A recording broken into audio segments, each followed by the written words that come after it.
In the morning when I rise, give me Jesus.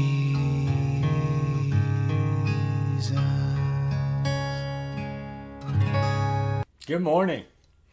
Yesterday we saw how if God says it, you can trust Him. And it doesn't matter what the circumstances are, because if He said it, it's going to happen. Well, Jesus said, we're going to the other side. A storm comes up and everybody freaks out because they're afraid this storm is going to sink them. In fact, water's coming in the boat. Well, Jesus said, don't you have any faith? I told you we're going to the other side. He rebuked the storm. The winds died down. The sea calmed down. And they made it to the other side, no problem.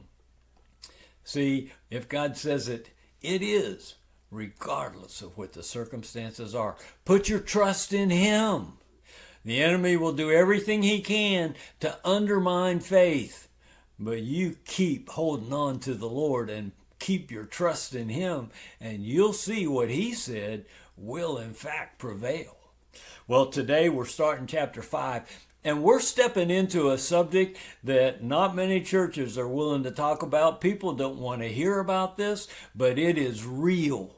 This Jesus of Nazareth, Acts 10:38, He went about doing good, healing all who were oppressed of the devil. People don't want to talk about the devil, but I am telling you he's real. I'm telling you he's in this world, and I'm telling you you need Jesus so that you could submit to Him and then resist that devil, and he will flee. He's got to flee. He is afraid of Jesus. We're going to see today as we start chapter 5 in Mark, I'm going to read verses 1 through 7, and there's a guy that is totally demonized. And that's something that I have seen even today. Verse 1, they came to the other side of the sea into a country of the Gerasenes. When he got out of the boat, immediately a man from the tombs with an unclean spirit met him. Look at this guy that was demonized.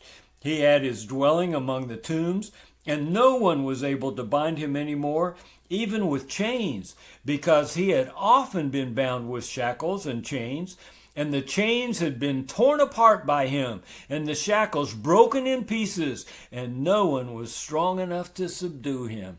If you allow the devil and empower him, he will get to be very, very strong.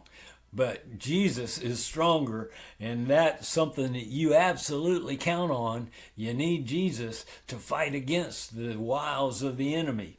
Verse 5, constantly, night and day, he was screaming among the tombs and in the mountains, and he was gashing himself with stones. Maybe you've heard stories. Maybe you don't believe them. People cut themselves. We've known many people, beautiful young girls, cutting themselves because they are demonized. A person wouldn't cut themselves, but a demon would make somebody cut themselves. If that's going on, you know there's demon influence somewhere in that picture. Verse 6, seeing Jesus from a distance, the man ran up and bowed down before Jesus. This man wanted to be free. He ran to Jesus, and he even worshiped Him. He bowed down before Him. But look at what the demons did.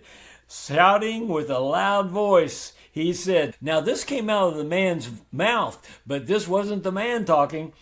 What business do we have with each other, Jesus, Son of the Most High God? I implore you by God, do not torment me. Well, Jesus looks at the guy and says, come out of this man. We're going to see that tomorrow. Jesus knew he wasn't talking to the man. He was talking to a demon. Folks, one day I was walking with a guy to a ministry time, and what came out of this man's mouth was, you're wasting your time. He's ours. You're not going to get him. Well, the Lord did get him.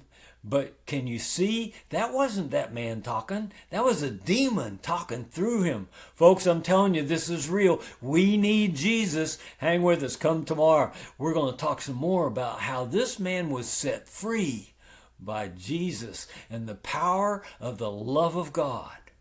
I'll see you tomorrow. Give me me Jesus. Give me Jesus.